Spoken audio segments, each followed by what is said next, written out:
Banco Corbanca te acerca a lo que quieres ser.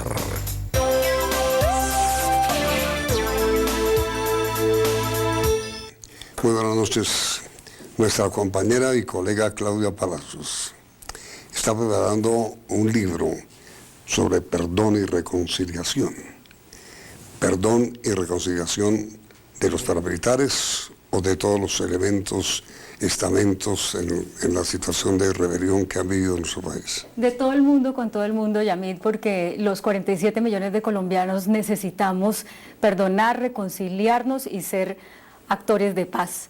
La guerra está muy contada en Colombia, en libros, en las noticias de todos los días, pero lo que no está contado, para sorpresa de cada una de las historias que voy conociendo, es que los actores de la guerra, víctimas y victimarios, han encontrado las maneras más maravillosas y más increíbles de superar la guerra, de reconciliarse, de volverse amigos, de trabajar por el país. Y eso nos tiene que servir de insumo a todos para entender que la paz no es una firma en La Habana, sino una construcción aquí en nuestra cotidianidad. Y eso tiene que ver con las víctimas, o con las víctimas y los victimarios, o con los victimarios. Hay de todo, porque es que hay víctimas que por lo que les pasó dicen, yo necesito ir a buscar a mi victimario, darle un abrazo, entender por qué me hizo este daño y trabajar juntos por la paz. Hay víctimas que de manera muy legítima dicen que lo maten o que lo condenen a 40 o a 60 años, pero yo voy a trabajar por la paz para que no haya otros victimarios como él. Y hay una cantidad de colombianos que no somos ni víctimas ni victimarios, pero que nos sentimos indiferentes, ya sea por esa capacidad de resiliencia que tenemos para superar el conflicto, que es muy buena para unas cosas, pero que nos hace duros e indiferentes ante lo que podemos aportar para superarlo, y otra buena cantidad de colombianos que son conscientes de que hay que hacer algo, pero que se sienten impotentes. ¿Y tus libros son testimonios? Son testimonios, como unos 70 testimonios de víctimas y victimarios, de víctimas y ex víctimas y ex victimarios, pero sí, aparte están quienes han sido los protagonistas de nuestras paces frustradas y exitosas. Oye, Claudia, ¿y si has visto dentro de la gente que has entrevistado capacidad de perdón? Pero lo más increíble, Yamid, la gente que más ha sufrido la guerra es la gente que más dispuesta está a perdonar y a reconciliarse, y la gente que tiene unas soluciones, unos métodos que a uno que no ha sido ni víctima ni victimario y que pontifica y dice el deber ser es tal cosa, la ley es tal cosa, hay que cumplirla, lo dejan desarmado, porque ellos son los que tienen realmente la llave de la paz y la reconciliación. Tú acabas de regresar de Itagüí, en donde estuviste entrevistando a varios paramilitares condenados para tu libro. ¿Con quiénes hablaste? Hablé con Jorge Iván Laverde, alias El Iguano, que ejerció poder en Cúcuta, de toda esa zona del Catatumbo, más de 5.000 muertos, varias condenas. Hablé con el señor Iván Duque, alias Ernesto Báez, el jefe político del Bloque Central Bolívar, por quien sus testimonios han dado a las condenas de muchos de los parapolíticos. Hablé también con Freddy Rendón, alias El Alemán, del bloque del Frente Elmer Cárdenas, con mucha influencia también en Montes de María. Hay miles y miles de muertos ahí. ¿Sabe qué, Yamid? Cuando ellos ahorita, que saben del error que cometieron, no son moneditas de oro y no son palomas de la paz, pero cuando ellos piden otra segunda oportunidad, después de haber pasado 9 años en la cárcel, yo creo que hay que escuchar cómo de verdad un ser humano se puede transformar y cómo estos que fueron tan malos tienen todavía algo que aportar a la paz de este país. Pues, María Claudia, para mí de verdad que es muy satisfactorio ceder mi espacio habitual a su trabajo, a su labor y sobre todo a este aporte periodístico que todos los colombianos debemos hacer para construir a la paz que tanto necesita esta nación. Muchas gracias, Yamid, por la generosidad de este espacio. Entonces, el alemán, el iguano y con el Pedro Ibáez, a partir de ese momento con Claudia Palacios desde la cárcel de Itagüí, inmediatamente después de comerciales.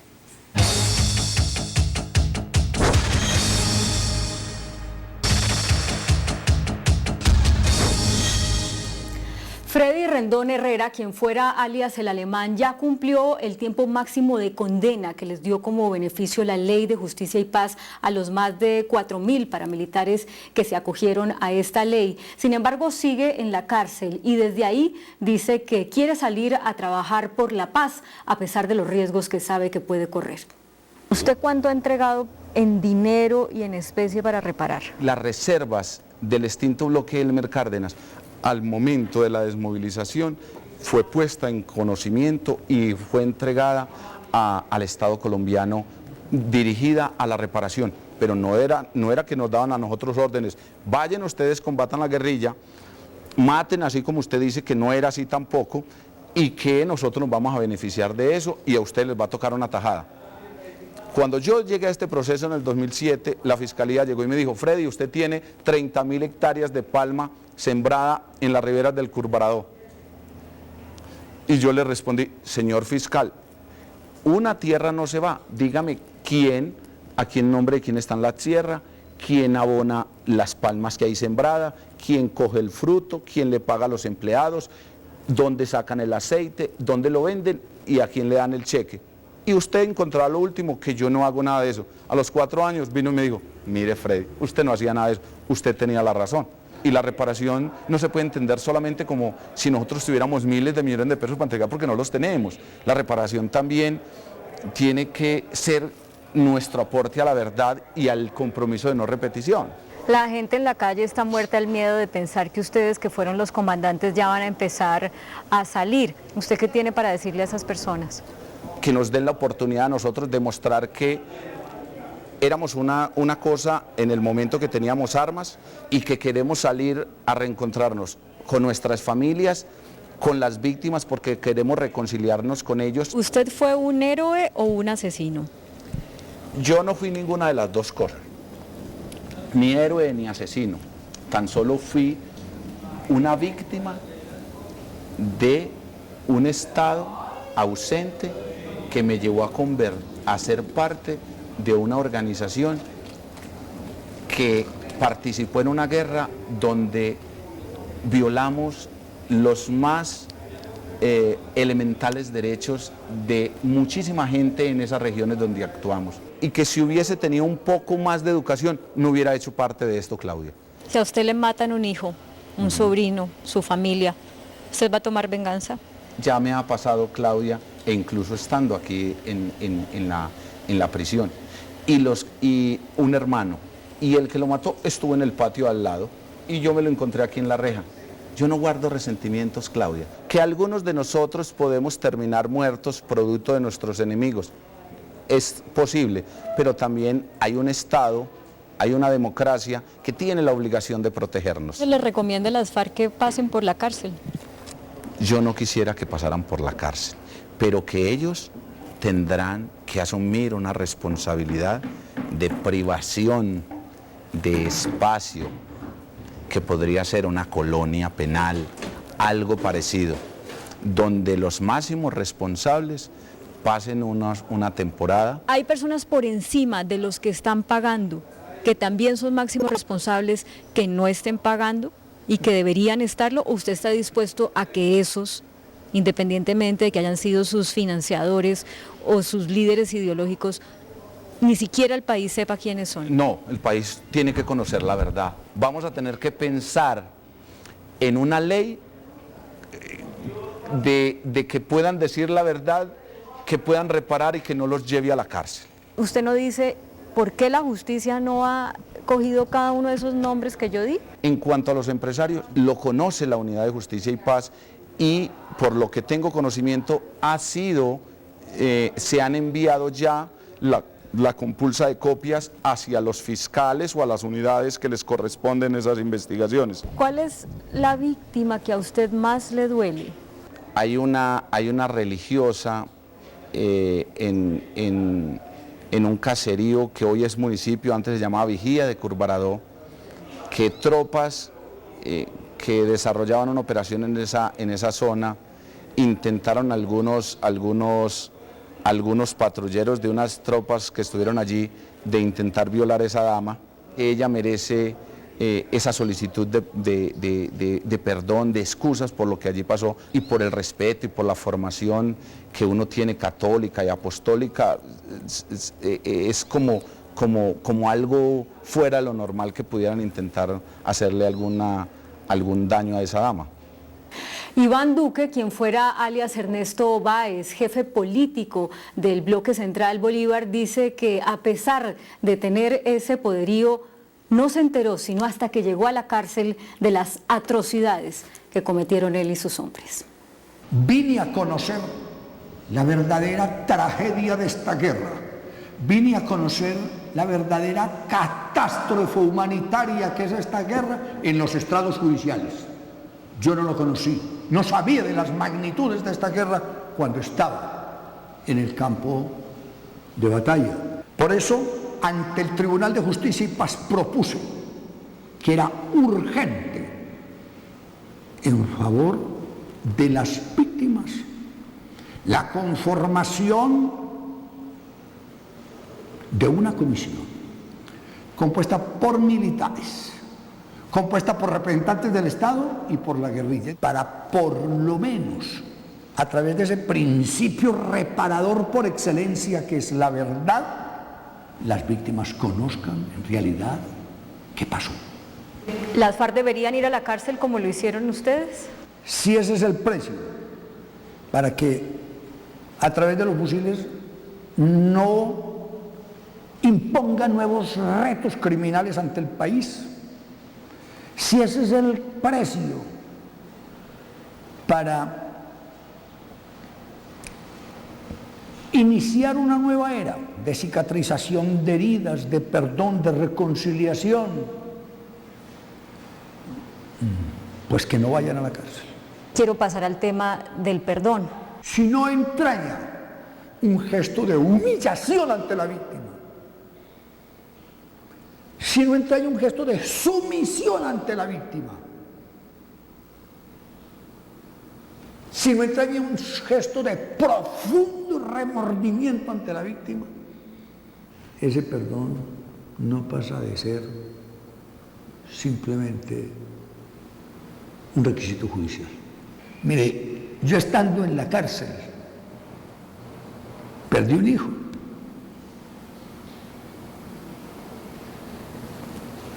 En un accidente de tránsito. Yo nunca supe de ese conductor. Me dijeron que manejaba ebrio el camión, no sé.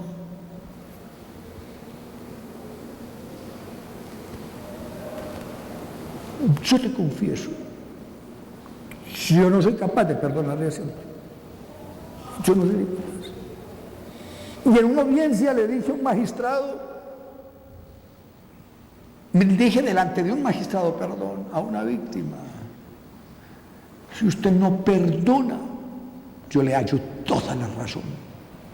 Porque a diferencia de la pérdida de mi hijo, que fue por un accidente de tránsito, esa señora perdió a su hijo, víctima de las balas homicidas disparadas en este escenario abominable de la guerra. De esos miembros de las fuerzas militares que usted ha mencionado, ¿está alguien en la cárcel? Duerme el sueño de los justos más de 1.500 traslados de copias, compulsación de copias a la justicia ordinaria, para que se investigue a tenientes, subtenientes, capitanes, mayores, coroneles, generales. Son 70.000 hechos, y hoy por hoy, después de casi 9 años, ahí habrán que 15, 16 condenas. ¿Cuáles son los... La verdad no se puede quedar en los anaqueles judiciales. Una de las críticas que se les hace a ustedes es que no han entregado todos los bienes materiales posibles para reparar a las víctimas. En ese sentido, ¿usted está tranquilo? En lo que a mí me respecta, que es Bloque Central Bolívar nomás, sector de la autodefensa, se entregaron bienes por más de 105.000 millones de pesos. No ha habido un manejo más corrompido e irresponsable en una empresa de la cual era dueño el Bloque Central Bolívar. Se llama Copro Agrosur, una empresa palmera. avaluada en más de 40.000 millones de pesos. Cuando se entregó al Estado, el mismo Estado la entregó a una fundación particular de palmeros, quienes se beneficiaron durante casi 4 años de los producidos de esa empresa, mientras las víctimas padecían hambre y sed de justicia. Ahora que usted se ha reencontrado con su espiritualidad y la cristiandad, ¿cree que va a ir al cielo o al infierno cuando muera? Dejémosle ese juicio a Dios nuestro Señor. No nos adelantemos en eso que de proceder me llenaría de tantas confusiones que sería capaz más bien de ponerle fin decoroso a esta vida.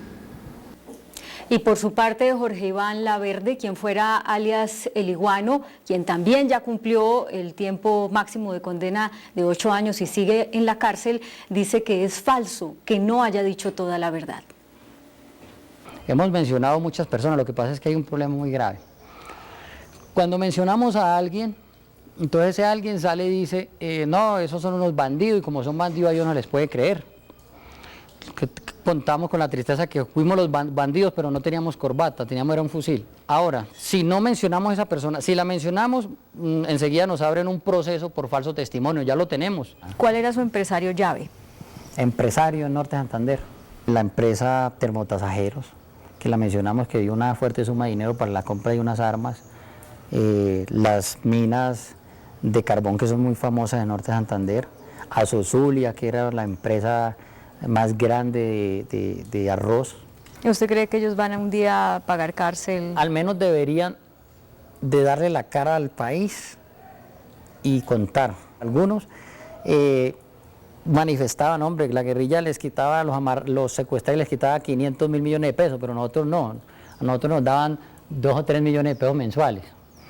Y fuera de eso no lo íbamos a secuestrar, ni le íbamos a robar el ganado, ni nada de eso, y lo íbamos a proteger. Algo otros aprovechaban que la autodefensa fueran avanzando y desplazando las guerrillas de ahí para ellos ir comprando tierras que iban quedando y las iban comprando baratas. ¿Usted se siente salvador de este país? Nosotros cometimos un daño enorme, pero también frenamos una agresión subversiva fuerte. Jorge Iván, háblele a la víctima que usted más le pesa, que usted más remordimiento y cargo de conciencia le genera. Mire, todas las víctimas han dolido muchísimo, pero a mí en conjunto las víctimas que no le podemos entregar a sus seres queridos.